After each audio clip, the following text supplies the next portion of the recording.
Hi everyone, welcome back to my channel. I am so happy that you are here for a TBR prompt jar video. I'm going to use this prompt jar to help me pick my July TBR list. For you, this will be the first time seeing which books I pick.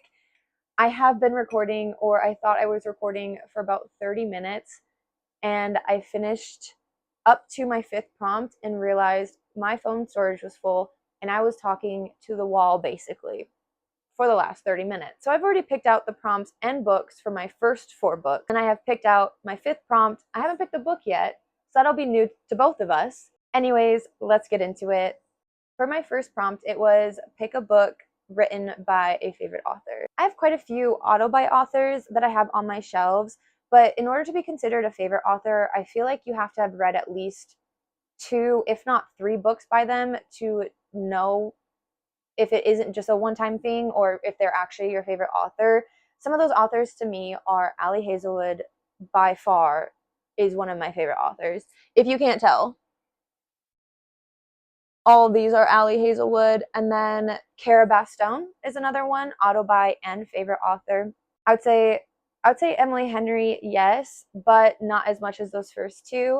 And then for fantasy, I don't have any favorite authors that I have on my TBR. I pretty much have read any series or backlog of authors that I love for fantasy. So the last author I have in mind is Abby Jimenez, and I have not read her latest book that came out.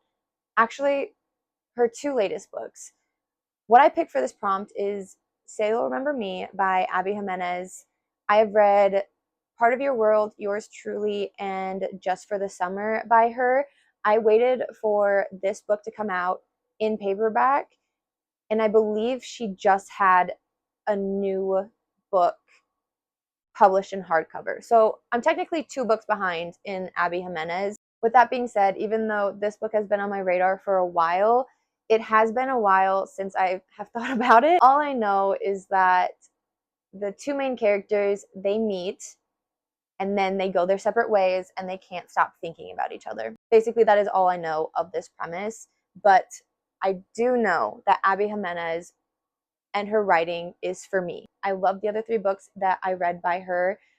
Her male main characters specifically, I feel like, just make this more than a fluffy romance. It really gives them depth, which I know sounds really funny, but sometimes they're just there.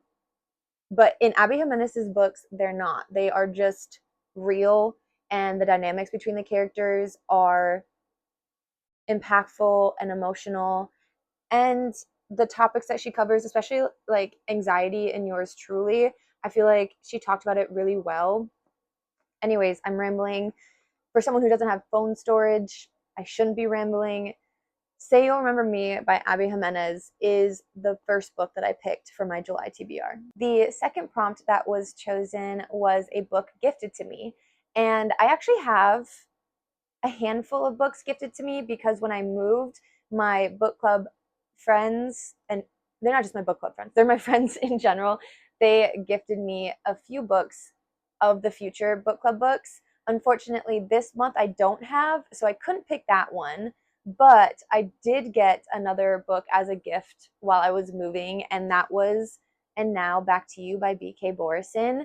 This is the second book in the interconnected standalone romance. The first one is First Time Caller, and I rated that one 4 stars, maybe 4.5. I'm not sure. I just know that I really enjoyed it, and it was very cute and wholesome, and I really enjoyed the premise and the writing style. So we'll see if that holds true for the second book. This is also the second romance book that I have on my TBR, which isn't common. Normally when I pick my books for my TBR, I avoid romance books just because I always gravitate towards them regardless. I don't need to have them on a special list in order to reach for them. But with it being summer, I am not upset that I have 2 romance books on my TBR so far. I probably won't pick up a third if I can help it, but we'll see. The third prompt that I picked out of my TBR prompt jar was a book over 450 pages. Now, I don't know about you, but I don't have any other book besides fantasy that is over 450 pages. I picked out 3 books for this prompt. One was City of Brass, another was A Discovery of Witches, and then the third book that I eventually ended up going with is The Sword of Kaigen by M.L. Wong. The reason why I didn't pick City of Brass or A Discovery of Witches is because they are the first book in a series, and if you follow me anywhere, either Fable or Goodreads or Instagram, you'll see that I read so many books in June, and the majority of those books were fantasy books in a series, whether I started a series or I finished one or I started and finished them. I just have read so many fantasy books in general. I know that the next series, fantasy series that I start, I'll probably start one soon again, but I want to be super intentional about which one I choose just because I have gone through a handful and I don't want to burn out on fantasy this early in the year, especially before fall, because that is the perfect time to read fantasy books. Anyways, the book that I picked was The Sword of Kaigen by M.L. Wong. It is really funny because I have read Blood Over Brighthaven by this author, but I actually got this book first, but I still haven't read it. And I think it's about time that I do get this on my reading list. I don't want to give too much away about this story, but I did want to read a little bit from the back.